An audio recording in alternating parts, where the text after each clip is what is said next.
So again, this is turning emotions into images, and it's going to be all about doing writing exercises, really showing you how to create more interesting lyrics and sort of getting you out of sort of the cliche, rut that we sometimes get ourselves into.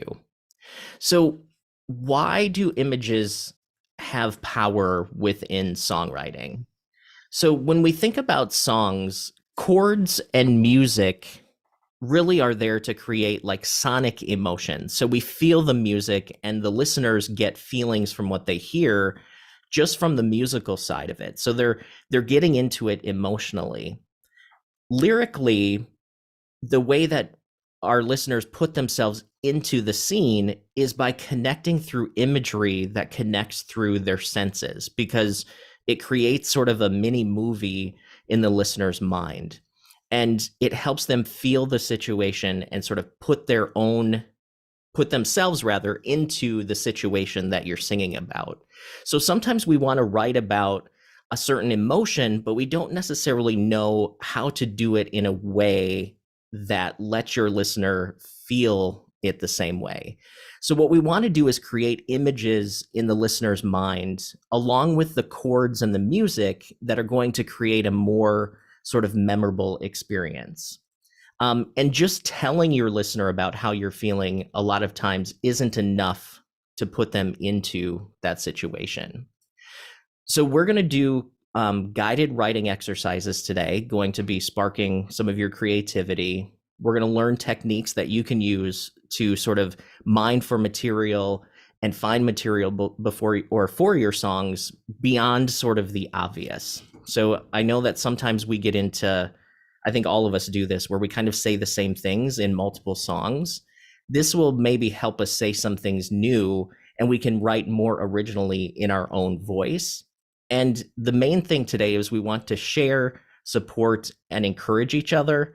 And this is all about having fun. So we want to, when there's times to share, don't be shy, and everybody's here to support each other and have a good time. So why do writing exercises? Well, if you think about a sports team, they're not always playing the big game, right? They're doing exercises and running plays and, doing the sort of fundamental things that help get them ready for when it's game day and when it's time to really perform. So writing exercises really are going to do the same thing. It can help train your creative mind and train your brain to make connections that you may not normally make. So writing exercises sort of give you that mental practice to help you think faster and reach into the good stuff, more quickly when you are ready to write a song, either by yourself or with a co-writer as well. Sometimes the writing exercise will actually give you material that you can put in a song right away, but sometimes it's just teaching your mind how to think differently. And some of these things that we're going to do today may seem a little unnatural to you. You may feel like it's more of a struggle. But the key here is the more that you do these things, the easier it becomes. And then you can discover your own unique way of saying more in your songs. So what I wanted to start off with today is doing a little bit of object writing. So object writing, of course, Pat Pattison preaches object writing.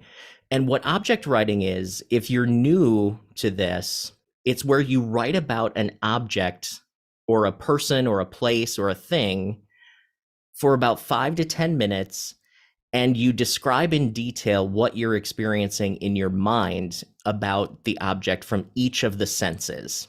So when we say the senses, we think of sight, sound, taste, touch, smell, and then movement. And movement is about how is your body moving? What are some of the internal things that you're feeling in your body, in the scene, in your mind? And this is all about free flow writing. You're not editing. You're just literally writing anything that pops into your head. If you think it, write it. And this is to really get into that subconscious part of your brain and just let it flow. So we're going to take 5 minutes here this morning. And the first warm up that we're going to do is we're going to describe a word that I'm going to show you. And use the 5 minutes to write about it from each of those senses. So the word that we are going to do is library. So we're going to take the next 5 minutes and everyone's going to write from their senses, which are listed on the screen, about a library. And then we'll come back and see what each of you have come up with. So we'll start now.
All right, we've got about 20 seconds left as we start wrapping up the time. So maybe finish the stream of thought that you're on here.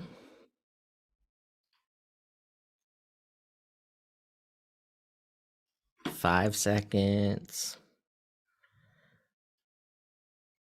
All right. So there is our 5 minutes. So what how did that feel for some of you? Um, was that natural for you to do kind of the object writing and write from your senses, or how did that feel for you? And do you want to share what you had written as well?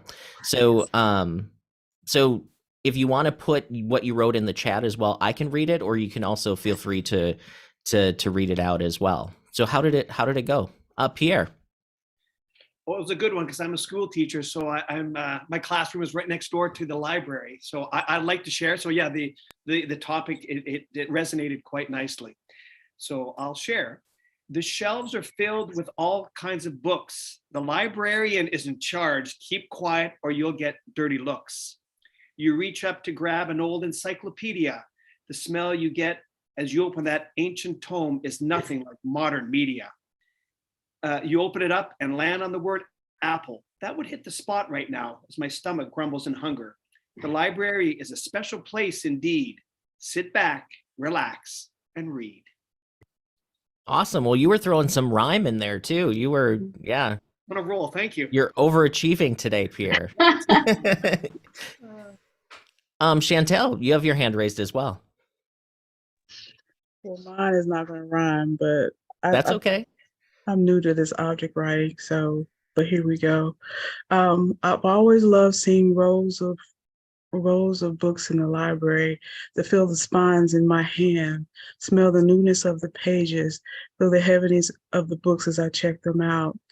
Thirst to get to that first chapter and hunger to get the plot down in my mind. Walking the aisles looking for taste of romances and looking for the stories that move my soul. Very cool. That was great. I see people nodding and clapping, so nice work. Oh, thank you. Yeah, so I know you said it's kind of new to you. How did that feel, kind of doing something that's a little bit newer? I found myself thinking, okay, how do I say this in a picture form? Like, how do I say smell in a picture form? How do I say taste in a picture form? Because I want to get them to visualize what I'm feeling. So that's what I kind of got slowed me down a little bit. But once I got it, I got it. Yeah. Smell, I think, is one of the smell and like taste are hard to write in like a image way, especially if you're not talking about food. Obviously, if you're talking about food, you can say it tasted like apple pie. People kind of know that image, but what if you say, like, what does a library taste like? Does it taste like, does it taste like dust, or does it taste like that smell of the books? And sometimes it's a cool exercise to actually only write about something from a single sense that's not sight, right? Because we usually go to sight when we write. But what if you wrote about a library from a sound only standpoint, right? Like, what does that sound like? Yeah, and I also thought about the other way I was going to go was I was going to write from the standpoint of the book. Ooh, awesome. So very cool. But that would have took me a little bit longer. All right, thank you. You should try that later, because that would be very cool. All right. And for those of you who are not as familiar with Zoom, so if you do want to raise your hand, the reaction function is down on the bottom of your screen, and you can just hit raise hand, and then that'll show me that you're looking to share. Up next, though, we have Lauren. Lauren, would you like to share? Oh, you're muted. Yeah, I was trying to cut and paste it, but I'll read it. I'd rather hear your voice, Chad. Oh, well, thank you. So, the midwinter sun streams through the library window, revealing currents of dust riding on radiator heat, to the top of the shelves groaning with hardcover delights. The scribbling of the librarian's pen on paper cuts through the almost silence of the sun-brightened room. I run my hands on the spines of books that have been patiently waiting for the human touch, and I feel connected to brilliant minds lost for years as I move along the shelves. Wow, that was outstanding. I loved the image of the sun and the dust riding the waves of the radiator heat, like that. I could see that library in my mind, which was great. And I think what's really cool about this is we're all writing about the same thing, right? Like everybody's writing about a library, but we all have our own perspective. So that's the magic of songwriting, is finding your own kind of voice and knowing that everybody has something different to say and you have your own perspective. Because I think that's one of the things that I want to promote this year, is really helping you find out who you are as a songwriter, and really discovering what that voice is for you. We'll do Richard, and then I'll go to the chat. I see that we have some folks posting in the chat as well. Richard, do you want to read yours? Yeah, for sure. And I also want to just quick say, like, I love that Pierre was sneaking in the rhyme. I don't know how intentional or not he was being with that, but I have found when I do object writing, oftentimes cool rhymes pop out that I wasn't even thinking of, and that started happening here. For me, usually object writing brings me metaphor more than anything else. And I'm always like, wow, I didn't expect this to turn into a metaphor exercise, but it usually does. So anyways, sorry, I digress. No. Library, the musty tower ready to topple, and old yellowed pages. In the darker corners of the library, forgotten heroes and their adversaries wait to be tickled again. A creaking ladder groans its way to a shelf of leather-bound secrets, carefully plucking the thickest book, no time to descend, opening with paused breath and a pensive brow. The aged papers crackle with vigor, ready to reveal. 5 minutes. Awesome. That was great too. And Richard, you've done this other times, so does it feel like it gets easier for you the more that you do it, or how is that for you? Yeah, I actually, the first time I heard about object writing in Pat Patterson's book was back in like 2014, I think. And I went on about a year-long journey of everyday object writing. And I found that it was a forever permanent payoff. You give me 3 minutes to say object write, and my brain goes, yes, finally, can't wait to do it again. So it pays to let yourself treat it like you were saying, Chad, is not just like, I do this when I need to write a song. Get it, yeah. Make it like a daily habit, a daily practice. If only for like a month, even if you can really be consistent, it pays off huge dividends. It really is it's a game changer. Awesome. Well, thanks for sharing. Going to the chat here. So Rayra has smell. She says it smells like dark chocolate, but I don't see anyone around me. It's 7 p.m. at the Newport Beach Library. My gut tells me I should go, but my inner flow wants me to keep it up, even though I'm hungry and tired. Very cool. Smelling like dark chocolate. I think that's a great image for sure. Jay wrote, the taste of Lysol used in vain to mask the disappointment of many unrequited stories, not checked out in over a score. The smell of molded paper as though dampened by the cyclic flooding in the basement of an old abandoned house. Now there's an image. The feel of the old counter behind which the librarian stands as she stamps dates and files index cards. The sound of a squeaky rolling book cart, the silence negated boldly by teenagers laughing as they throw French fries at one another in an aisle of periodicals. It looks just how I recall in 2022, just a few mere days yester. Awesome. Nice work, Jay. There were some great images there. Let's see. Razael has, my heels are trying to whisper on the parquet flooring. Wise owl eyes watch me as I head for the shelf. Ignore them. I reach up, straining my shoulder, and select the hardback. Its cover feels like sage leaves. Inside, the author shares 1,000 memories. I can almost smell the Victorian perfume, lavender and jasmine, as I open the pages. One of the most treasured books in this library. No wonder the librarian has disdain written all over her face. Wow, that was really cool. That was great. Jennifer has memories of when I would go to the library with my son when he was little during the winter break from school. They had afternoons where they would invite all the kids in the community to come play games, board games, and card games. And we would show up and knock the snow off our boots and leave our boots on the inside of the old front door and run around in our socks the whole time. And there was this smell of new books and old books and the sound of kids playing games and the plastic clink of thousands of Legos being dumped onto a wooden table.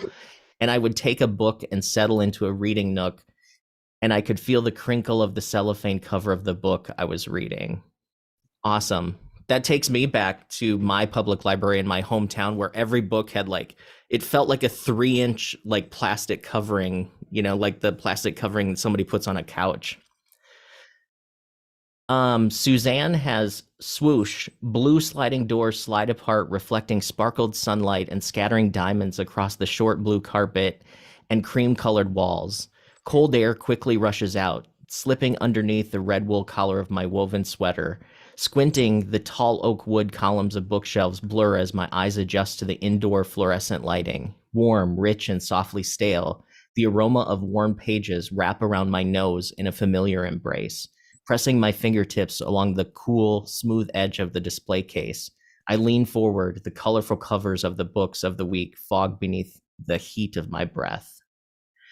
That is awesome. That was great. Stu has Epsom Library, Walking in the Past Cafe. The Civic Building atrium is a big, bright, airy, modern, gone a tiny bit tatty. Feels like it is from a decade with a bit more money. A day like today, you'd hear the rain pelting on the glass roof. Walking inside the library, I see displays of books piled high, many copies of the same one they're trying to get going in their book club. Walk past to the far wall to find a table, but they're full of late teen school kids cramming for their exams, or more like extended breaks, dates chatting, giggling, doing anything but work. There's a faint smell of curry in the air from an Indian restaurant on the floor below. That's cool. Awesome. We'll do a couple more, and just for the sake of time, we'll move on as well, because I want to get into some more writing too. So Angela says, I found that movement and what I experienced felt the strongest to me, and brainstorm snippets and phrases rather than a verse of full sentences. Yeah, writing in snippets is totally fine. So if it's just one word sometimes, just write that, don't worry about writing, full sentences. So definitely keep that going. Malin says, I see books full of adventure and education. It's so quiet, it's deafening. Quiet, it's deafening is awesome. That's a good contrast. The air is stale, tastes like dust. As I glide through the stacks like a wisp in heavy air, I run my fingers across the book that feels fragile as leaves in the fall. Awesome. So nice work, everybody. So great warm up on object writing. So if you don't have an object writing sort of routine, like Richard said, it's good to maybe try it, on your own on a daily basis. Just take 4 or 5 minutes or even less, whatever you have time for. Pat Pattison actually has objectwriting.com, and it will give you a word, and there's actually a timer on there too. So you don't even have to come up with a word. But what I'll do is really picking just a random word from a random word generator, and use that for object writing too. Rayra says, when we think of writing specifically sentences to fit in a song, I think it creates more limitations in our mind. Absolutely. But when we do free flowing later, we can pick the right pieces to fit. Totally. And it also, like Richard said, it gives you some interesting rhymes that you wouldn't naturally think of. And I think it creates a more conversational song for you as well. So let's go back to the presentation here.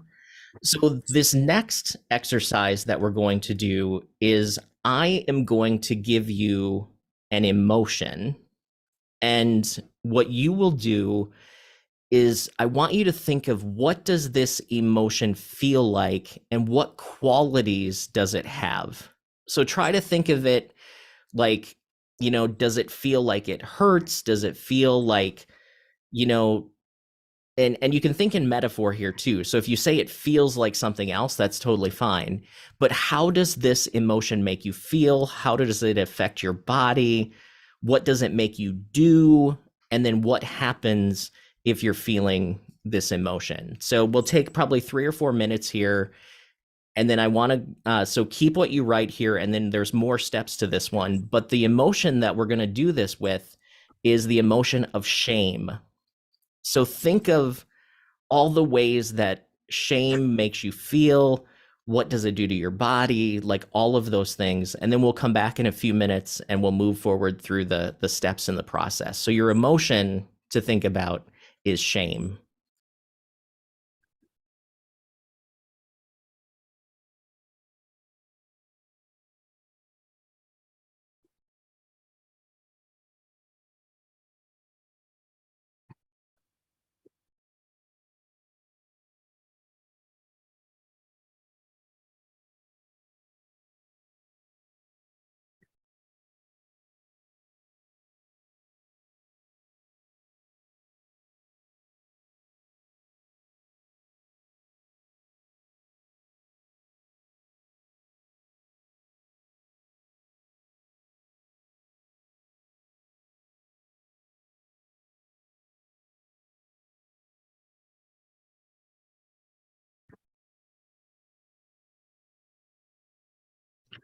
Could you put those questions back up there again, please? Yeah, one sec here. There we go.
We'll just give it about 1 more minute here as you're writing about the emotion shame.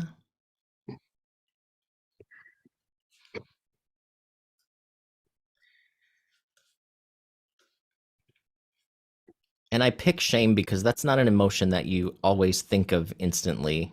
So it might push you a little bit.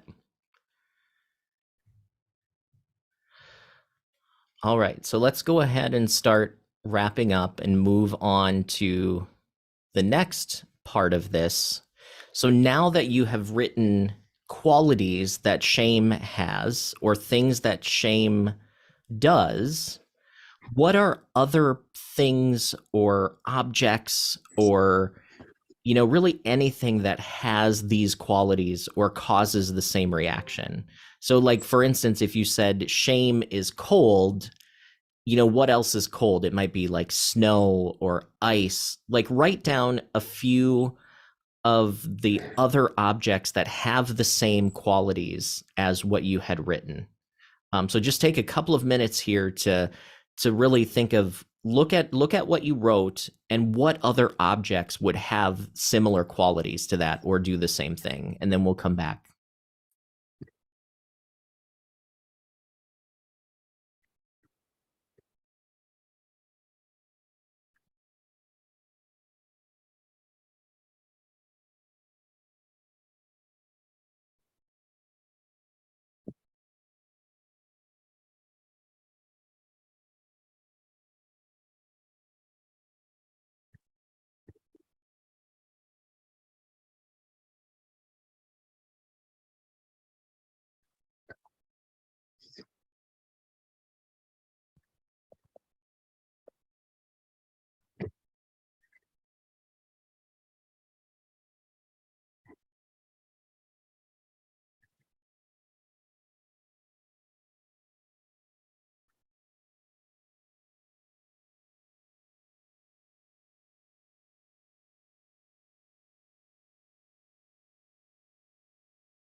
All right, so we'll give it just a few more seconds here on this part of the exercise. So as you are writing down those qualities, see how that goes. Christine, I see that you had raised your hand. Yes, I did. Can you hear me? Yep. Okay, here we go. For me, this is the Christmas season. You have an overabundance of stuff, like on my table, of stuff, food, all kinds of too many sweets. And the other piece of that would be tight clothes. And I would call it messy rooms, because you haven't been cleaning, you've been playing and partying and having a good time. Sure. So all that Christmas scene, especially the tight clothes. That is a really strong one for me. Awesome. Well, yeah. So we're not quite done with this exercise, but if you do have questions, definitely. Angela, did you have a question? Okay. So now that we have that part done, there's the next step in the process. So now what we're going to do is have you pick one of the objects that you had written down. So one of the objects that you said had the same quality as shame, I want you to take one of those, and then we're going to do the same object writing exercise that we did in the beginning. And we'll do it for 4 minutes. We'll knock a minute off just for the sake of time. But I want you to write about the object from the senses again. So write from sight, sound, taste, smell, movement. Again, be as descriptive as you can, and don't edit, just write. And then when this step is done, there's still one more step, and then we'll start to share. So, so this is object writing for 4 minutes, and we'll start now. Oh, Lauren, did you have a question? I missed the beginning. You say we're supposed to pick a particular. Could you just say the beginning, please? Yeah. So what you just wrote were objects that had similar qualities to shame. Pick one of those objects and then do object writing for 4 minutes about that object. And we'll start now.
All right, so just a few more seconds here.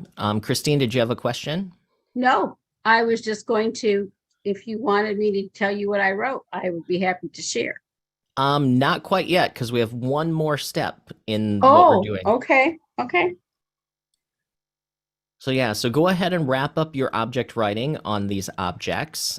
And now this next step is where we actually start to take the emotion that we started with, and we're going to replace the object that you wrote about with the word shame. So if you described your object in a certain way, use that way to describe shame. So example of if you said the object does XYZ, write it out as like shame does XYZ. So you're giving the qualities of the other object to shame, and take a few minutes and see how you can apply those descriptors and those things that you wrote about your object about the emotion of shame. And I think that's where the magic of putting an emotion into images comes into play, because you give life to the emotion in a way that people maybe won't think about it on an everyday basis. So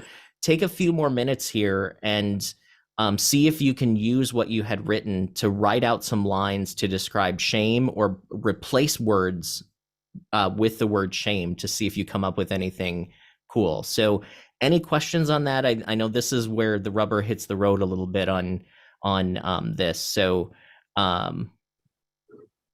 yeah, so go ahead and see what you can come up with, and then we'll go ahead and start sharing and have a discussion here in a minute. So take a few minutes and see what you can do.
All right, so we'll just give it a few more seconds here while people start to wrap up what they were writing. I know this part may feel a little awkward, especially if you haven't done this a lot before, but that's where the growth comes in writing, is when you're pushing yourself into kind of uncharted territory. So hopefully you'll take these steps later as well. So before I share something that I had done this way, does anybody want to share what they had come up with for the excuse me, for the emotion shame? Angela, you have your hand raised. Yeah, this was a really awesome exercise. So I had come up with two objects that represent shame to me. One was a cigarette-filled room, like real smoky and choking me off. And the other was a mask, and the mask was the object that I wrote about. And so I said, shame is a mask I wore to obscure my features so no one could see the true me. My voice was muffled and indistinct, couldn't make myself heard. Maybe that was better so I wouldn't say the wrong thing. Nothing looks clear. My sight is narrowed between these tiny eye slits. Fear trickles down and burns. All I can see is an angry face yelling at me. Is there more to this world? Love unties the shame from around my head. For the first time, I can breathe deeply. I smell air scented with life instead of stale despair. I look up and I see hope smiling at me. Wow, that's great. What I love about what you had written is you didn't just say, like, I felt shame, right? Like, the second you said shame is a mask and then you went into that description, like, I don't know about everybody else, but for me, it's like I was there with you and like I understood what shame meant. So it's awesome. Yeah, great work on that, because I think that's what we're looking for is how do you take an emotion and turn it into something that's unique like that. So how did you feel about it, Angela? It was a powerful exercise. I felt 8 years old again. Like the little kid who always said the wrong thing. I had a big mouth and I laughed too loud and I spoke too much, and I always got in trouble for talking during class and laughing all the time. And, you know, it's like I'd get a B and the question would be, well, you weren't doing your best. Why did you get that question wrong? And that, you know, I've healed a lot, obviously. You know, I'm 40 now, and, you know, I've come a long way in my own healing journey, but it really took me back to sit down and meditate on, okay, what's a time when I felt shame and what did that look like to me? It made me 8 years old again. So this was very powerful. Awesome. Well, I can definitely hear things in what you had written that could be some really cool lyrics too. So that's great. I'm going to go to the chat here and then we'll come back to you, Chantel. So Stu wrote rather, man, get me out of this shame. I'm soaked in sweat. I can hardly breathe. This shame is like water. It smells of electricity. Shame is dusty and dirty and way too bright. Give me shade. I need shade. Give me a glass of cool, cold water and a gentle breeze. Stop looking at me. That's cool too. That sounds like you could set that to music about just the way that it's written. That's very cool. Rayra says, shame can make one disappear for very long. Shame makes one appear to be shy. My friend Shane is never in shame, even when he looks insane. Blame the shame of having a bad reputation online for making me feel this way. Cool. Very interesting. Awesome. Chantel. I wrote it from the sense of a puppy and a heavy heart. One moment. My screen disappeared. Okay. Shame follows me like a puppy. I can feel it down in my soul. It keeps my head down and my heart heavy. And I want to be rid of these patterns that have held me down for so long. Heal this so I don't pass this on to my children. Help me show them love so I won't walk in shame and show them the same pattern. Wow, great. See, there again, we're writing about an emotion, but adding so much visual and like sensory stuff to it that we take it in a different way. Like when you talk about shame following you like a puppy, like I think we all relate to that for sure. J-Rock. Hey. Hey. Mine got pretty dark. So, yeah. And I didn't write that much, but here we go. Go for it.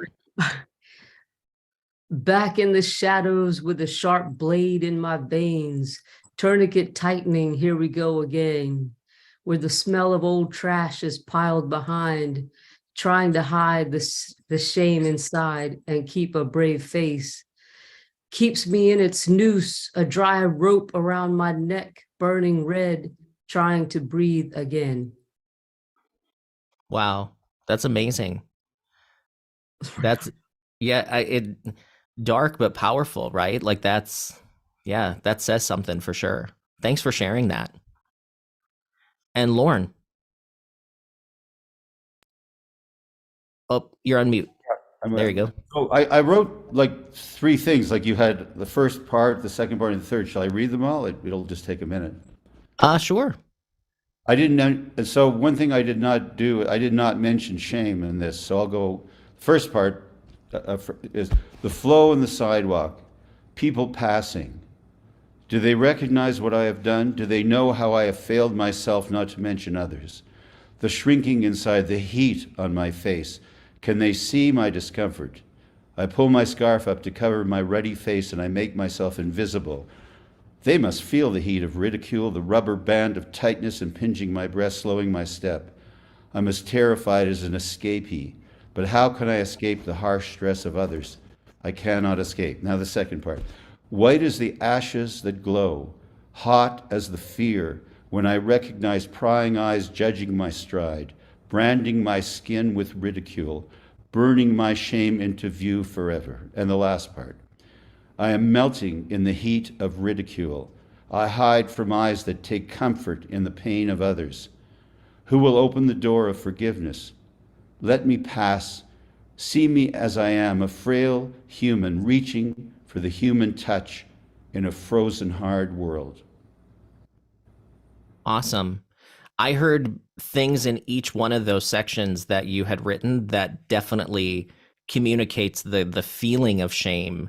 Even though you weren't necessarily using the word, you kind of understood what you were saying. So that's awesome. Thanks, Lauren.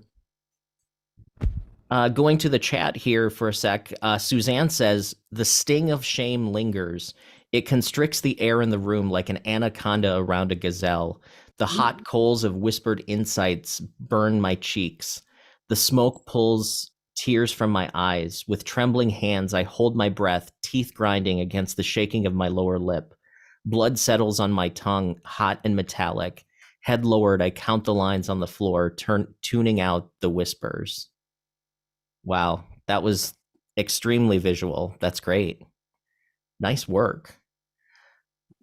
Jay has the conflicting heat waves inside my head contrasting the cold, clammy feeling upon my skin, which begins at the base of my neck and down to my feet, especially my lower legs, beneath my calves but above my ankles.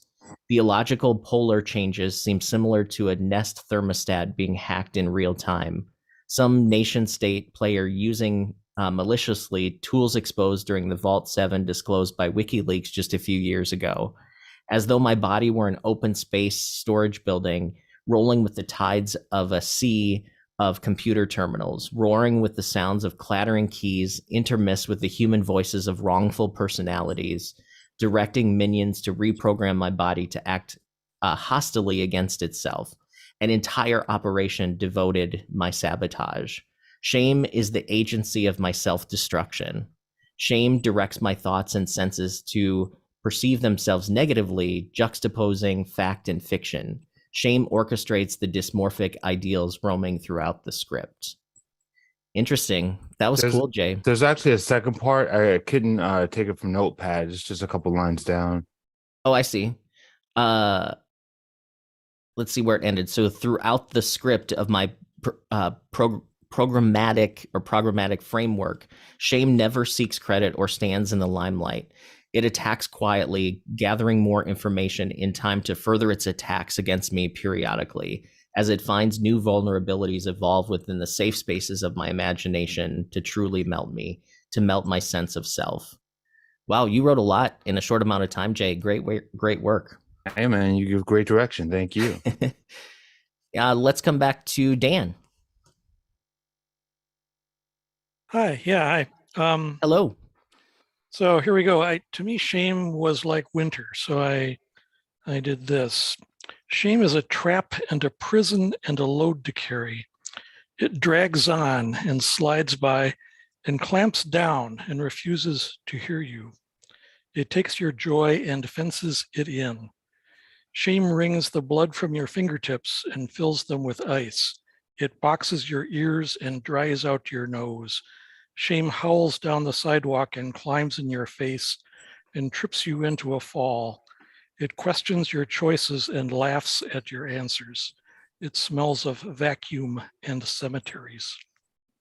Ooh, definitely. Well, Dan, I don't know where you're located, but I'm in Minnesota, so winter is completely like the world that we're living in right now. So yeah, that was great. Thanks. Yeah, I'm here too. Awesome. In the chat, Mia has dancing in shame with a cracked mind. I love that, cracked mind. That's cool. I burn my fingers leaning in for a touch. My skin is gone, trying to be the one. I run for the lake and the pain is gone. Very cool. Grace wrote, my shame feels dry, almost too arid to breathe. It shines on me and scorches the ground below my feet. The only sound it provides is a soft, endless buzz. A salty taste forms in my mouth from all the tears. My nose picks up a scent of a possible life that has been strangled, now trapped and unable to grow. Shame is an endless desert. Awesome.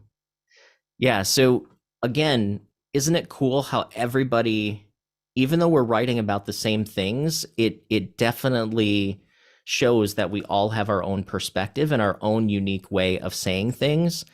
And I hope some of you use these exercises to pull some of these great imagery sections into lyrics, because I think they're so unique and so original that the things that you're saying are some of the things I've never heard in a song before.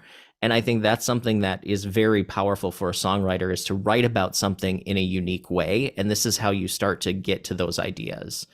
So what I wanted to show you all next is I actually used this sort of exercise to write one of my own songs. So I thought this would give you a sense of how does this all fit into song form, and how might you take one of these topics and put it into a song of your own. So this is a song that I had written recently called If I Can Let Go. And it started from a writing exercise like this. So I actually thought, or I actually pulled anger as a random emotion, and then I pulled a random noun, and it was a rodent. So my idea started from writing about anger as if it was a rodent. And this is the song that ended coming up, or that ended up coming out. So this is called If I Can Let Go.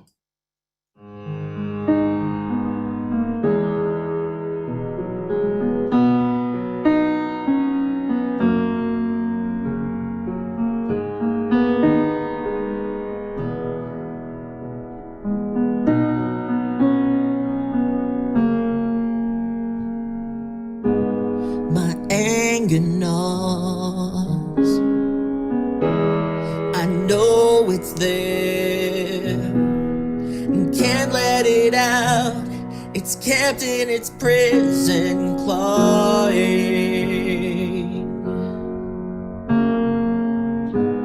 It wants to feed. I let it eat. I let it nest. It's rustling inside me, clawing. Fear is anger's best friend. I'm drowning my brain again, and it's making me tired. Oh, it's making me tired. Oh, I'm craving some silence, yearning for sleep. So I wait in the dark, all alone in the dark. All this anger, I don't know if I can let go.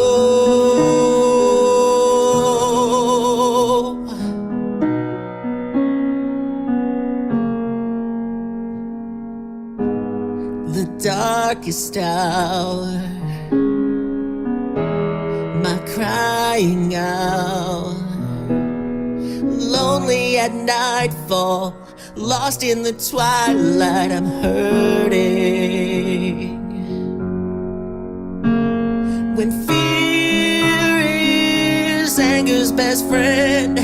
It's drowning my brain again. And it's making me tired. Oh, it's making me tired. Oh, I'm craving some silence, yearning for sleep. So I wait in the dark, all alone in the dark. All this anger, I don't know if I can let go.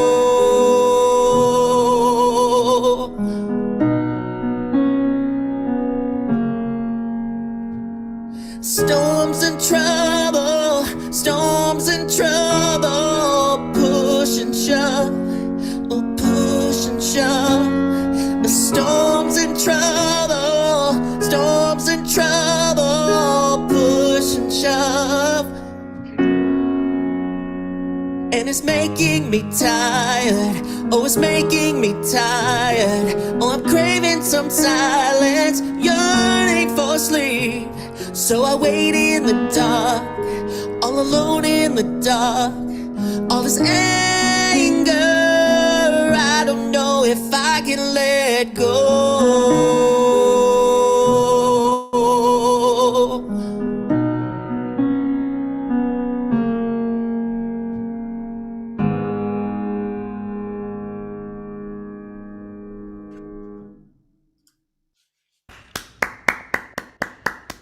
Thank you.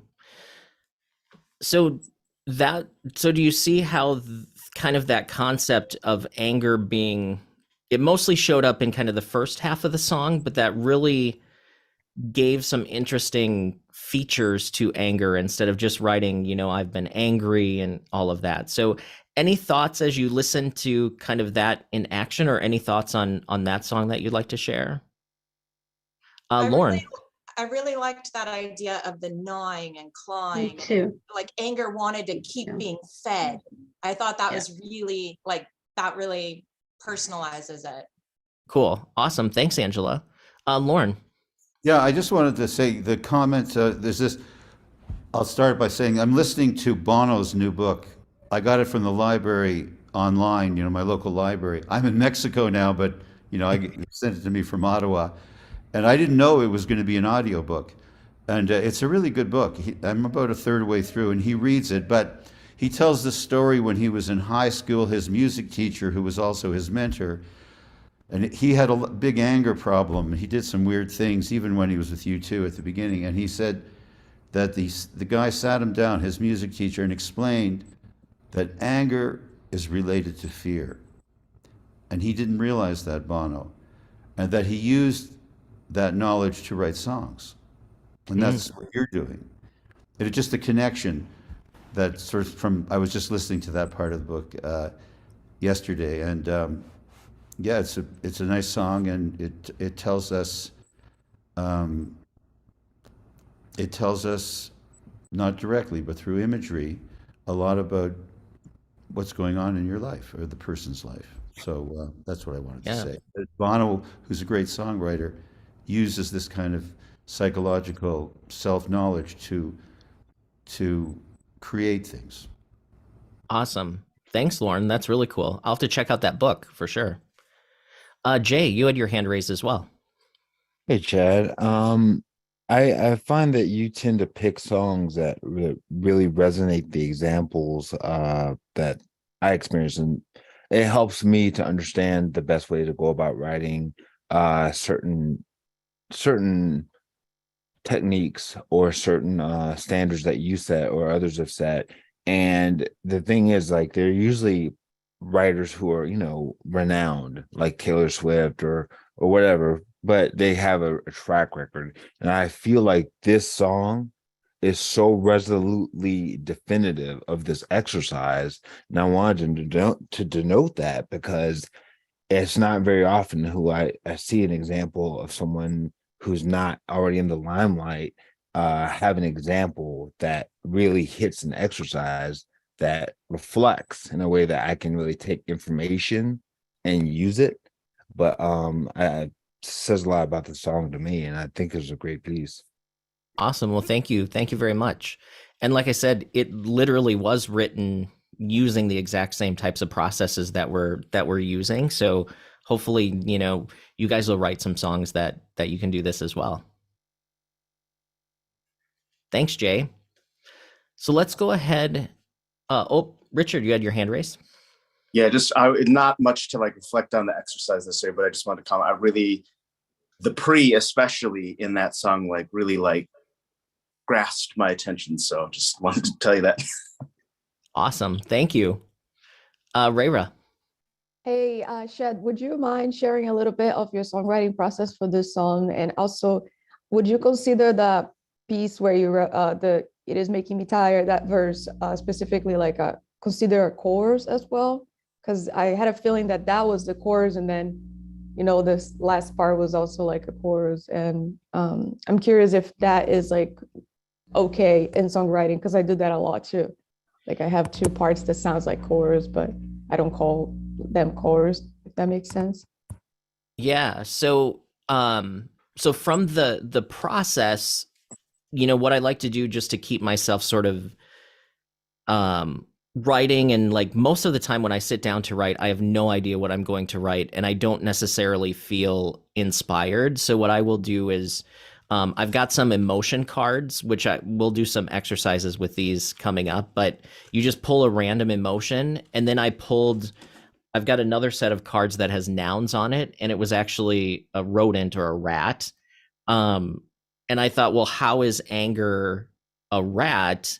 So what I did was I object wrote about a rodent. So it talked about like gnawing and clawing and like being in a cage and feeding it, and like there were all these images that came to that. So then what I did was I applied that concept to saying the rat gnaws. I replaced it with anger. And I sort of wrote down a bunch of lines on my page, and I kind of picked the ones that that sort of gave me that feeling of like what anger feels like, right? Like sort of being trapped, and like you're just kind of like, not only does anger like gnaw at you, but it gnaws to come out. So it was kind of like this idea of like being trapped, and there's anger.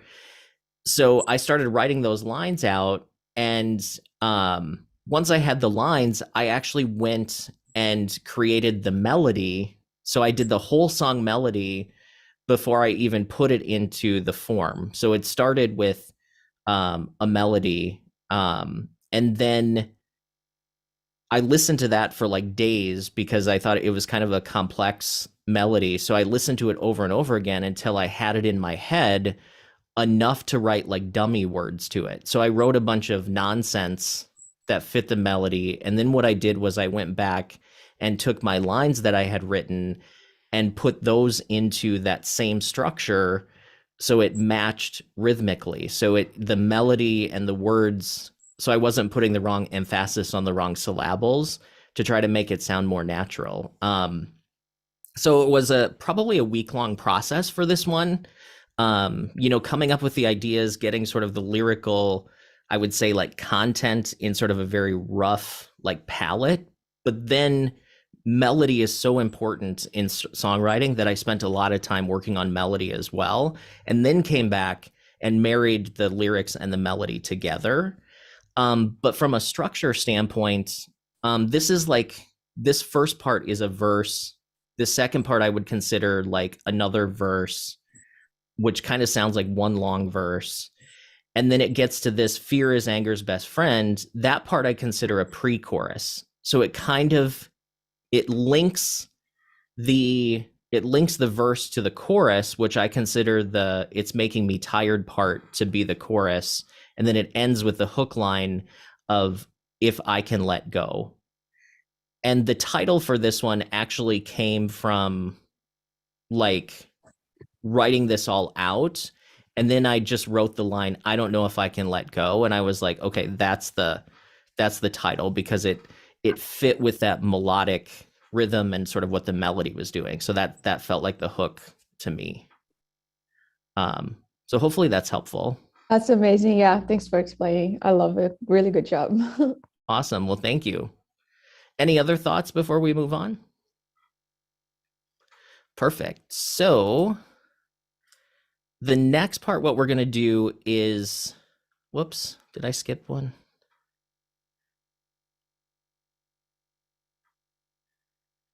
Oh, I was going to do another exercise where we do the object writing with a random emotion besides shame, but I think for the sake of time, let's do some metaphor writing. So when you think about metaphors, there's a few different ways that you can take the two words and put them together, right? So I had anger is a rodent.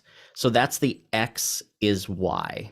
So if you have two things, and they could be either abstract or concrete. So you could also say like a sports car is a rodent, right? So it could be two nouns, it could be an emotion and a noun, like, you could do those things. So one is X is Y, also the Y of X. So that means like if we're talking about shame is a dog, the X is Y, you can also do the Y of X. So the dog of shame. Or do shame's dog with the X is Y. So these are like little kickstarters on how you can do some free writing from an emotion into an image or into a thing, right? So if you say shame is a dog that I can't tame, and then you can say like, it tries to bite at my ankles every time I try to feed it, it growls and it comes back and I have to fight it off. Like, so now all of a sudden you're fighting shame. Or you could say the dog of shame sleeps quietly under my feet and I don't know when it's going to attack, right? So taking these little sentences gives you that little like creative like boost to where you can write something kind of creative and something that's based on that metaphor. Or shame's dog, doesn't behave. It's an aggressive dog. Shame's dog is aggressive. So those are the kind of pseudo algebraic formulas that you can use when you're thinking about metaphors. And that's about as much math as we're going to do today, but that's a good way to think about it. So I thought we could do some writing and take probably 4 or 5 minutes here and see if you guys can write some sentences or paragraphs based on passion and being a boat. And you could use any of the three, the X is Y, the Y of X, or X is Y. So take any of those lines and use it as a jump off point and write for a few minutes about how that inspires you. So it's passion is a boat, or the boat of passion, or passion's boat. And then we'll come back and we'll share what you guys had written. So any questions on that before we start the timer? Awesome. So let's go.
It's got about 30 seconds left, and then we'll come back and share what you guys had written.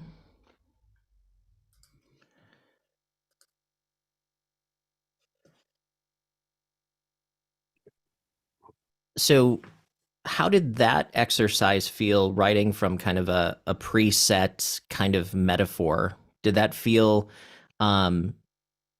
how did that feel good to you? Did it spark some creativity? Richard's got his thumb up. Who wants to read what they had written, or share what they had written? I will. Okay. Who are you talking to? I think you, Christine. I think that was Okay, you go that ahead. said. Okay.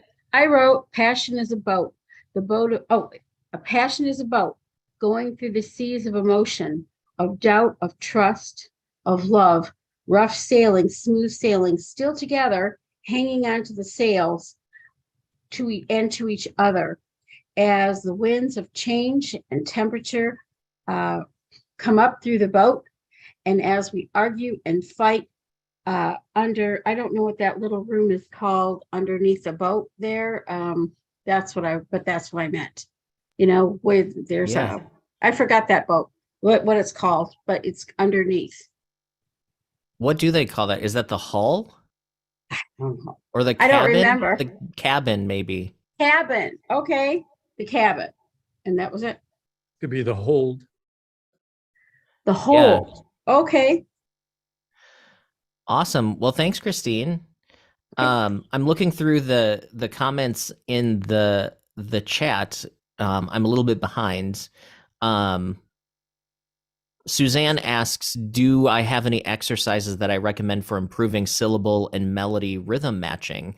Well, I'm glad you asked, because on January 21st, that's what we're going to be doing, is we're going to be matching rhythms, so you can get your verses to match and the melodies make more sense, and you can kind of stop squishing lyrics in or trying to catch up, or we've all kind of done it where every time we sing the song it goes a little bit differently. We can try to get rid of some of that. John says that he's ashamed of not having the talent for the exercises. He said his creativity is slow and takes a lot of work. That's okay. Yeah, it's honestly, John, it's really not about talent. Work will trump talent like 9.9 times out of 10. So I wouldn't feel bad. Like, none of us are starting and just spitting out stuff that naturally. Like, some people may have different ways of doing it, but it really comes down to doing the work. So definitely don't feel discouraged. And I think any of us are here to help if you do feel frustrated on what you're doing. So, and yeah, and I see Ron replied and said, you wouldn't be here if you didn't want to learn. So, yeah, we're all rowing in the same direction. So don't feel bad about that. Lauren wrote, passion is a turbine spinning at 600 revolutions per minute, creating the juice that powers my imagination. Turbocharged ideas motor down the highway, destination my truth at 100 miles per hour. Cool.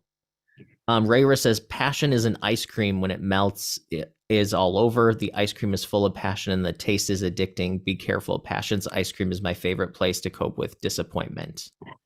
Awesome. Angela said it was tricky at first to narrow down a focus, but focused on who I'm sailing with. Cool. So passion's boat can't be sailed alone. You need another hand to help you navigate. Many want to board unskilled, unreliable, or shifty. Or is it? Yeah, shifty. I thought it might be another word. But there's no one I would rather have as my sailing mate. That's really cool. I like that. Passion's boat can't be sailed alone. That's a money line right there. That's awesome. Richard.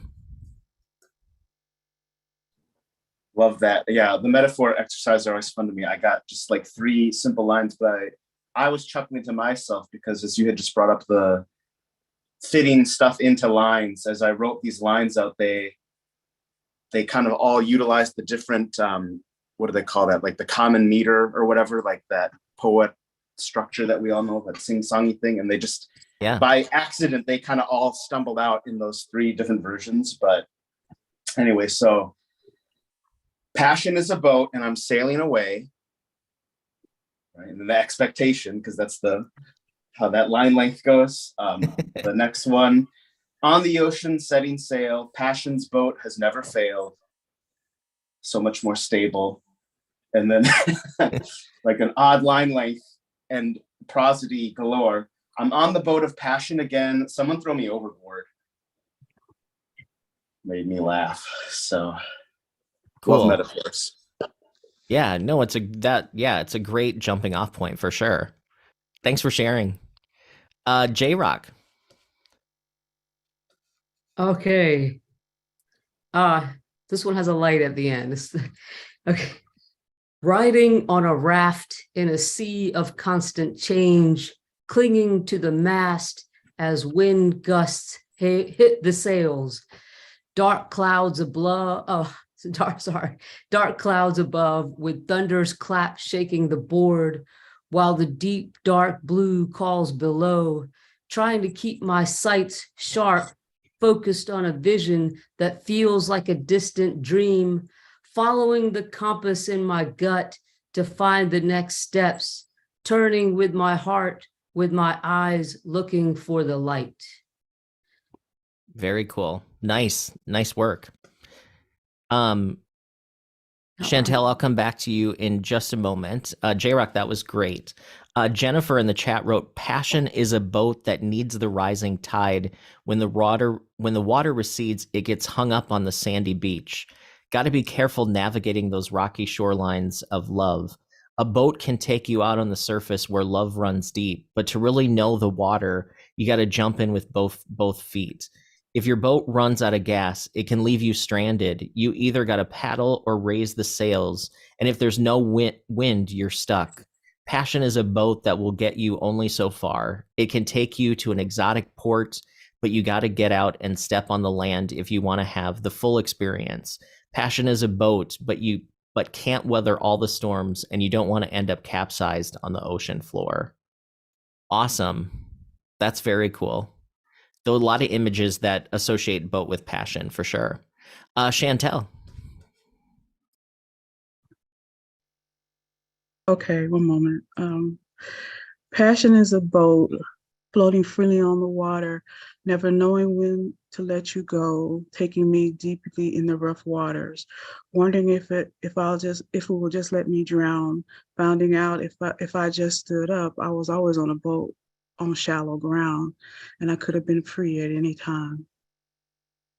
Love it. Love it. Chantel, I like you have a way of flowing with your words that I think is really cool. I like the things that you've written today. Awesome. Oh, thank you so much. Yeah, you're welcome. Hazeline, have to shout out to you. Hello. So Hazeline wrote, passion is a boat anchored deep beneath the surface, rushing over the waves, rocky highs and lows, can't keep it at bay, always crashing into the shore, waiting for the storm to pass and the sea to settle. Very cool. Holly has passion, driftless in an open sea. Razael says, throw me overboard. Oh, that was from a comment on the Throw Me Overboard song. That's great. Awesome. So I'm sort of all over in the chat. There's a lot of chats there. So let's move on to the next exercise, and then we'll share some more. So this one, we're going to use the same emotion, but we're going to change the noun, or we're going to change the metaphor. So maybe take like 2 or 3 minutes here and pick one of these and write about passion being a tree, the tree of passion, or passion's tree. And then we'll come and we'll share a few of this one as well. So same emotion, different object. Let's see how this changes how you think about the word. So we'll come back in a couple minutes.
All right, we'll give it just a few more seconds here. Gave you less time on this one, so less time to think a little bit on this.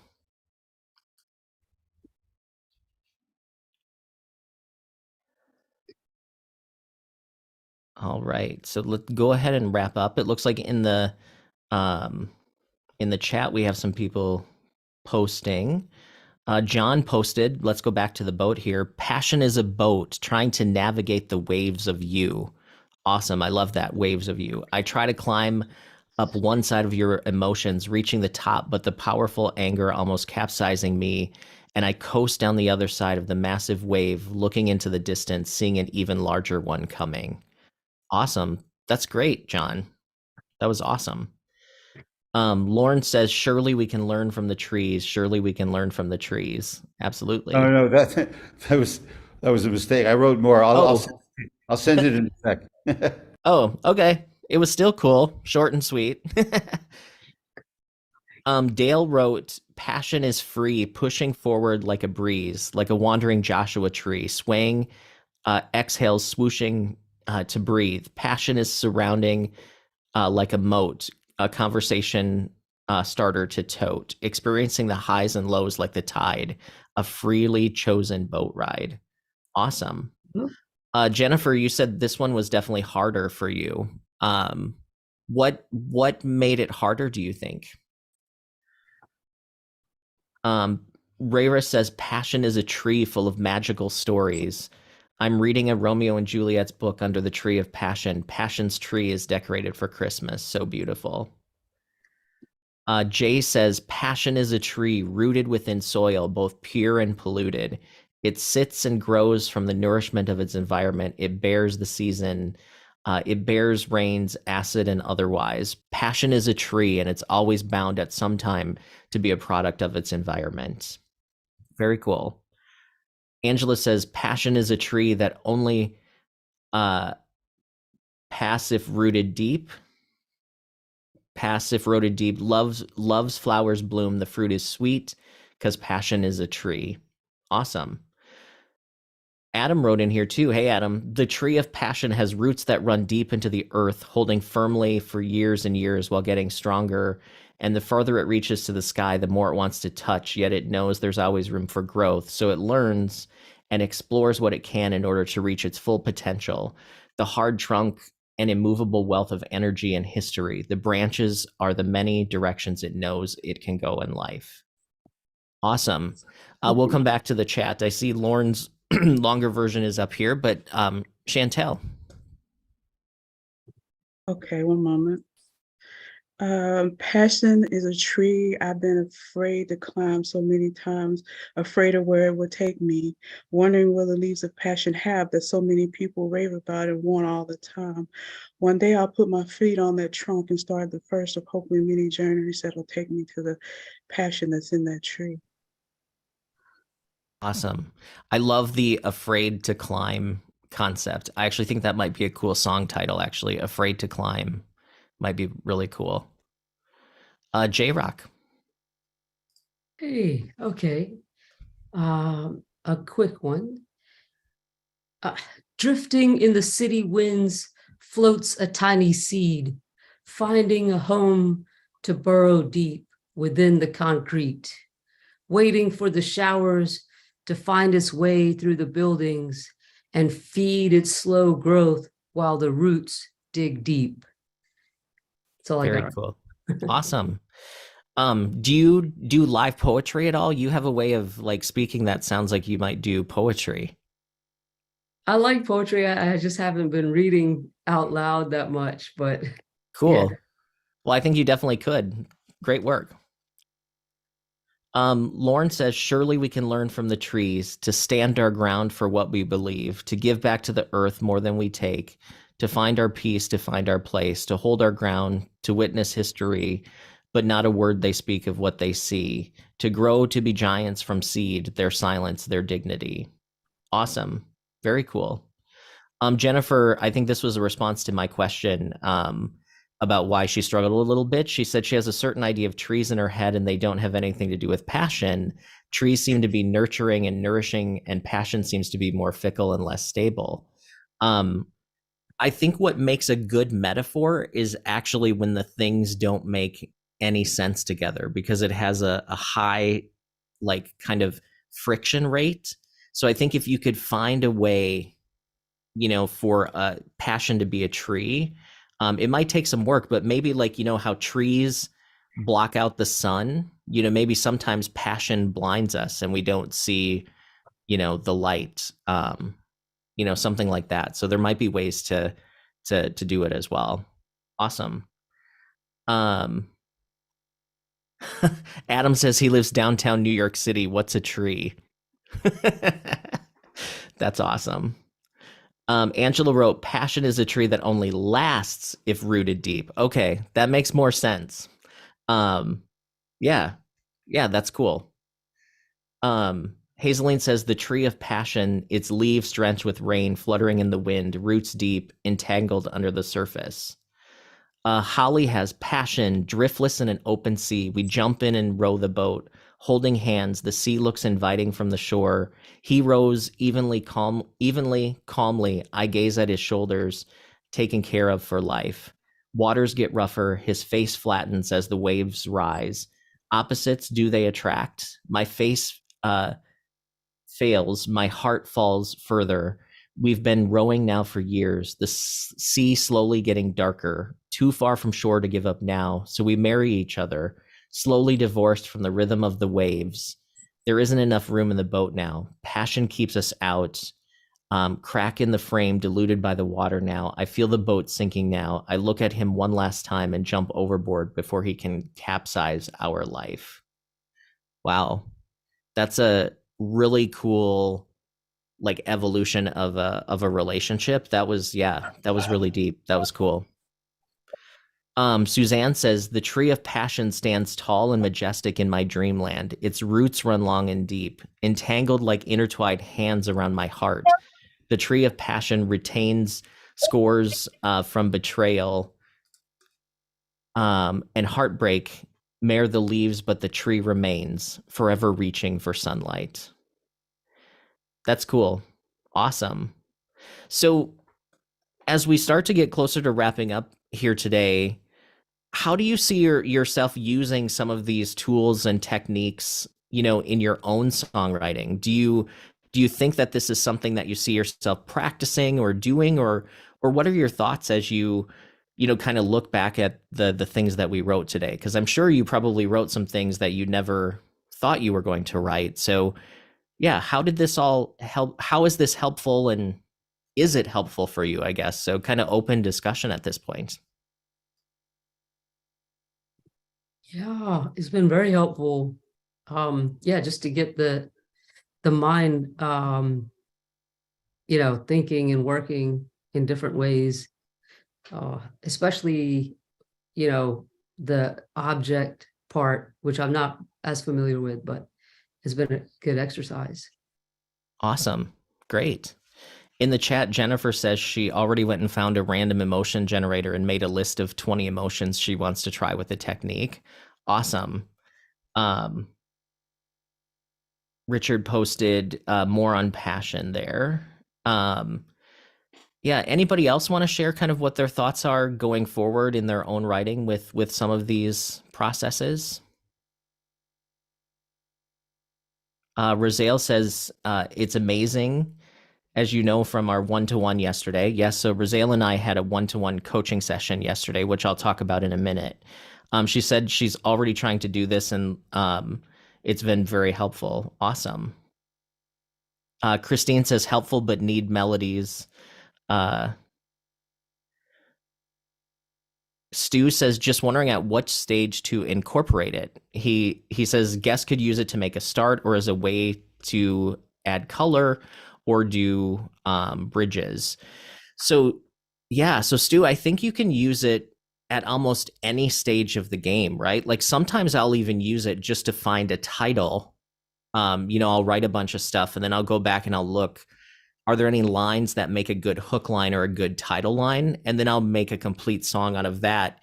And I may scrap everything else that I wrote, but I use that title to kind of build something else. There's other times where I'll use it to write a verse. or it might be like a chorus. Like if I get to a point where I'm like, well, I've got the verse, but what are the characters feeling, or what's the emotional part of the chorus? Then I'll say like, okay, well, it's about being joyful. Well, how can I turn joyful into some kind of image or something that makes sense, right? So it really could be used at any part of the game, and you could use it to find actual lines, or it could just be to, you know, come up with titles or some other concept as well. And sometimes I just do it to just do it and put it away, just because I want to write something, but I don't want to write a full song at that time. I'll just do some of this writing.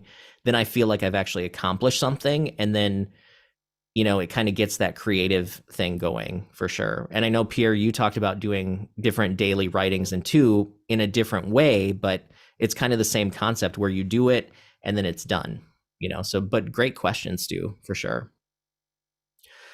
Dale says, I will definitely be practicing this more. First time exploring the exercises, but helpful getting better at showing the listener rather than telling. Absolutely. And building imagery. Perfect. Aya says, this was a truly enlightening, open perspective of writing. Never thought of it. Thanks for coming, Aya. Great to have you here. Oh, it just moved. Rayra says, we can also try replacing the emotion with a person's name. Ooh, that's interesting. That's cool. Yeah, get creative. You know, maybe it's not an emotion that you're writing a metaphor about. Maybe you are writing about a specific person or something, and you can use that as a metaphor. Jay says it feels like it will help him take on a more leadership role when crafting lyrics when he's collaborating. Awesome. Gray says loves the exercises to add structure to free writing. Looking forward to incorporating these regularly to help find new language. Yeah, Jennifer says, I can see where this would be a great way for me to write songs about the different tarot cards.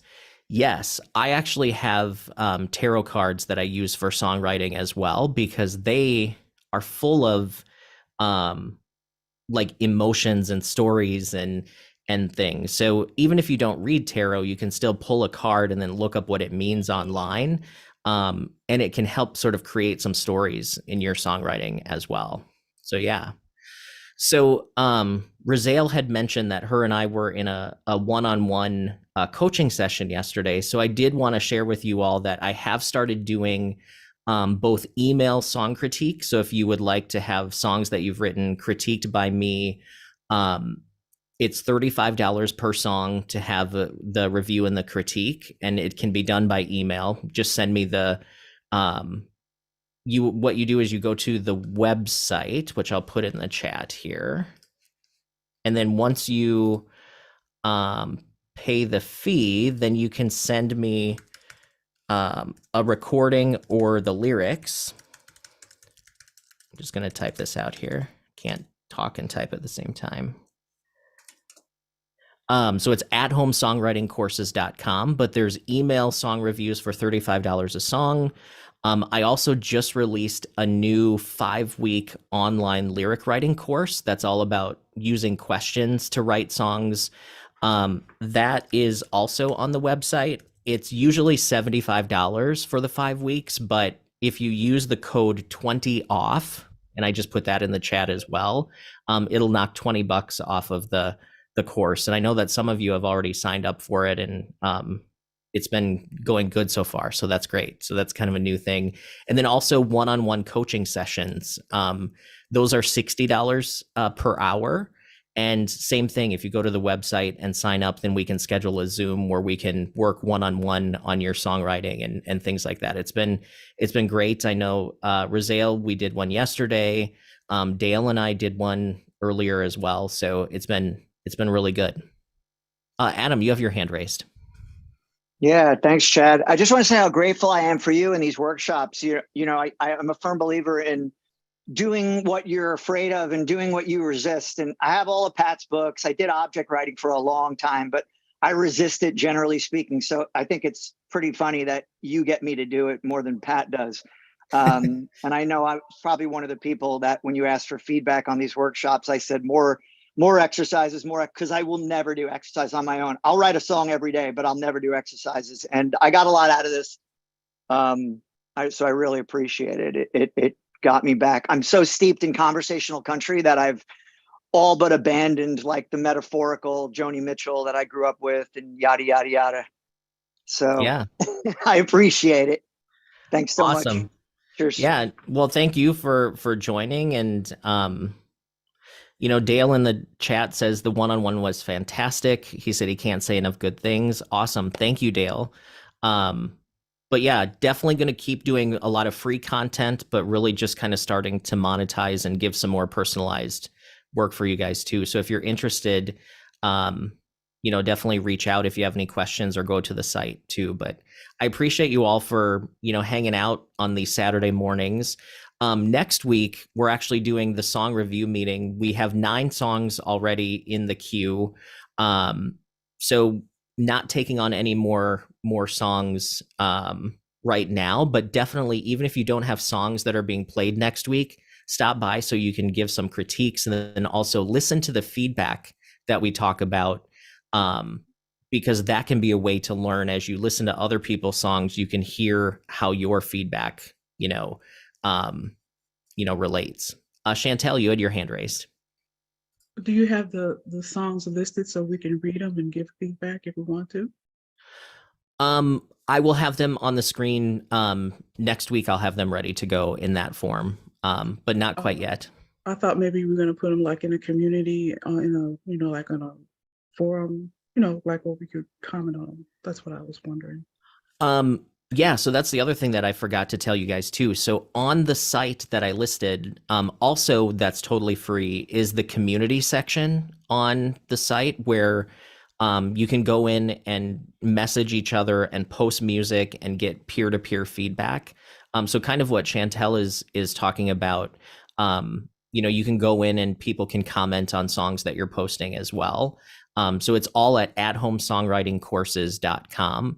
And to join the community, you'll see a link there, and just click on the sign up or sign in link at the top of the page, and then that will get you signed up, and then you'll have access to that. But next week, Chantel, what I'll do is I'll have the lyrics on the screen, and then we'll listen to the songs as well, and then we'll have live feedback too. Okay, when did you send out the email about live song reviews? Because I never got it. I posted it maybe a little over a week ago on the page, and then I also posted it in the community that I was talking about as well. Oh, okay, thank you. Yeah, and we'll do more of those. So if you didn't get songs in this time, we'll definitely give more opportunities. But I did want to limit it to a certain number of songs, so we, are concise on time, and people are able to join. So that'll be next week. And then the following week, we'll be doing, on January 21st at 10 Central, we'll be doing the rhythm matching exercises. So you'll want to come and check that out as well. So thank you all for joining. I appreciate it. And hopefully you guys have a good rest of the weekend. Hey, thanks, Chad. Yeah. Thank you. Yeah, see you all soon. Thank you. Thanks, Chad.